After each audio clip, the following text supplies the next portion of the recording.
let's jump ahead to okay. So you have the February meeting.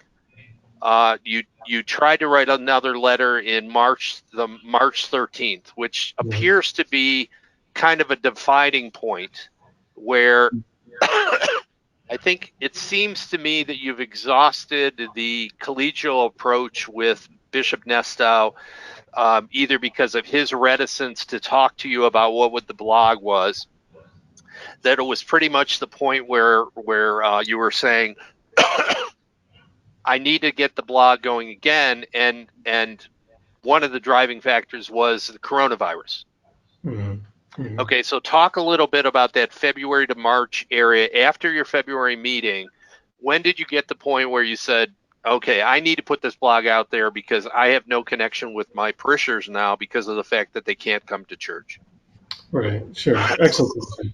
And I mean, to be perfectly honest about the whole thing, I mean, I kind of have to frame it like this. I mean, after that meeting in February, it was pretty clear to me and those who had gone to the meeting with me and other people that I was talking to about this, that as far as reaching some kind of meeting of the minds with Barry Nestow, that it did not seem to be working. That we hadn't really made any noticeable headway on engaging the subjects at hand. And at that point, you still had no blog. You were Correct. under the order of, you don't blog, Father Mark. You just go off and continue to do what you're doing, but you do not have a blog. Or was it you have a blog, but only the homilies? No blog. Yeah, No blog. he said he had made the accommodation of them. I could put my homilies on the parish websites, and we were doing that. And on the parish website, but no blog. I got you. I got you. Right. Okay. Yeah. Okay. So, I mean, I was trying. I spent a few weeks praying through it, trying to sort out what I ought to do, what was the right thing to do, and I guess I got to the point where I knew that the right thing to do was not to submit indefinitely to this silencing order that I had gotten. That was not the right thing for me to do. It was a betrayal of a lot of myself, what I stood for, and what a lot of people had come to believe in me that I stood for, and so I couldn't honestly do that. So I guess sometime late February, I came to the point of the day will come when I'm going to turn this blog back on, but it could be as long as a year from now. I got to wait and see what happens and where I am, because I was happily doing my parish ministry, and a lot of things were happening and planning for the future and getting ready for Lent and Easter and all those things. And so I guess I was waiting for some kind of sign from the Lord as to what would be the precipitating situation that I would act and turn my blog back on, and what exactly would I say, and how would I re-engage the conversation that the blog was. And when the virus, the reality of the virus, it hit me, I guess, in early March, what we were looking at. I think that we were facing an extended shutdown where we were not going to be having masses for some extended period of time. So I recognize that as some kind of sign, that when here I have an already cultivated, well-developed means of communicating with people, that all I have to do is flip this tiny little switch and it's back on. That was the time had come for me to do that. So that's when I worked on writing that letter to explain where I was coming from, and in the hopes that he would hear it, and we could really move on and leave the whole unfortunate controversy behind us, because it seemed, in light of the fact that what we were looking at as a pastoral reality in our parishes, which continues to this day, that getting people back to church is just not going to be, it hasn't been easy, it's not going to be easy. That this controversy we had about the blog seemed like a sideshow compared to what we were up against. And right. I was hoping that he would see it that way too.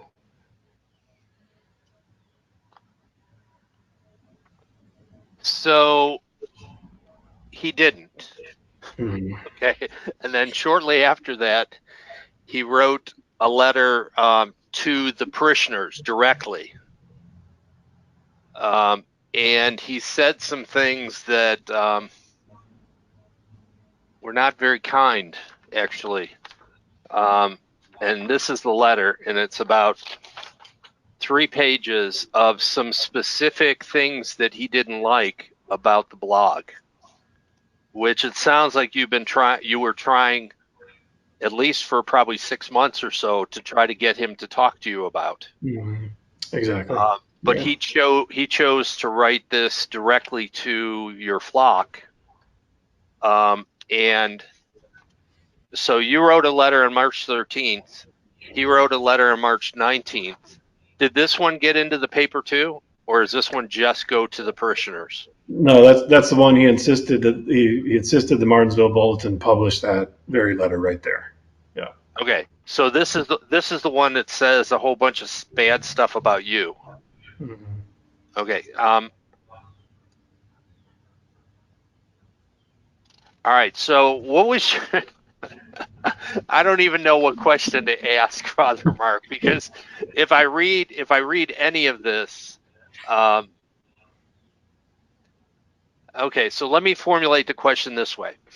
So you have this parish, 2 parishes that has English-speaking people and Spanish-speaking people, and from all accounts, from all the comments on your blog, I could find one person that wasn't with you and supportive of you.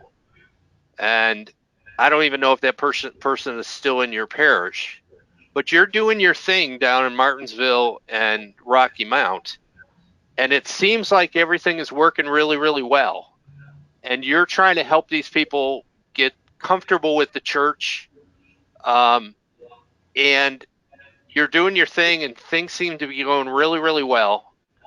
You start questioning an area of the hierarchy's leadership that Bishop Nestow doesn't like, or maybe his boss's boss doesn't like. I don't know how high this up goes, but I'm trying to deal with it from a corporate standpoint. And then my boss writes a letter to my employees or to my parishioners, to my flock, that says some things that are pretty derogatory towards their priest, to their father.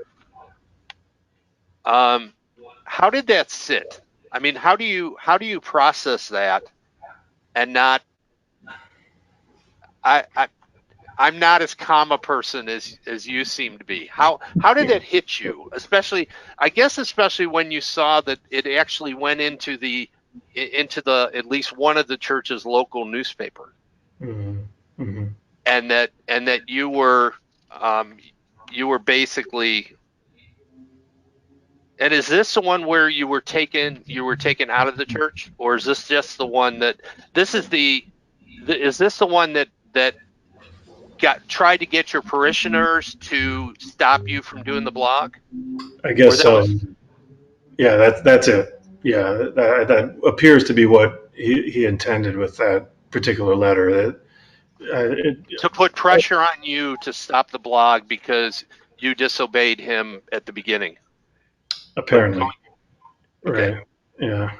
All right, now shut up. So I mean, I appreciate go it. back to, and this is the sad thing about it is this was dated on my birthday. So I'm sitting there Is that going, look at your okay, birthday?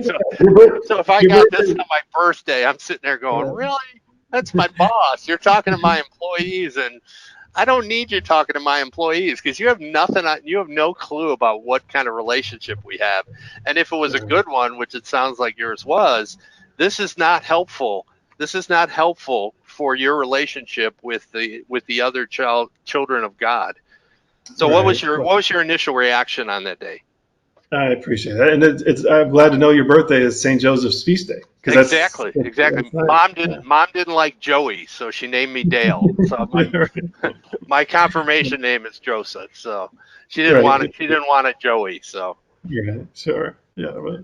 Well, I mean, it's funny the way you put the question at the very beginning. I mean, the first thing that ran through my mind, to be perfectly honest with you, was thank God this whole business is only going to affect people who speak English, because there was no Spanish version of his Wow. letter. Wow. And so that was actually kind of a relief to me, that it would not that the it would only affect English speaking people. And even that it struck me pretty quickly that most of the English speaking people would not be able to get from the beginning to the end of that letter. I mean, they Yeah. just weren't going to read Yeah, it it's whole. pretty deep. Yeah, it's pretty deep, and there is a lot of reading there. So But yeah, I mean, but what? go How did your? Okay, so how did your, from an emotional standpoint, because that's where I start. I think I always get to the intellectual part of it and to the rational part of it. But frankly, because of my mother's genes, I start at the emotional part of it.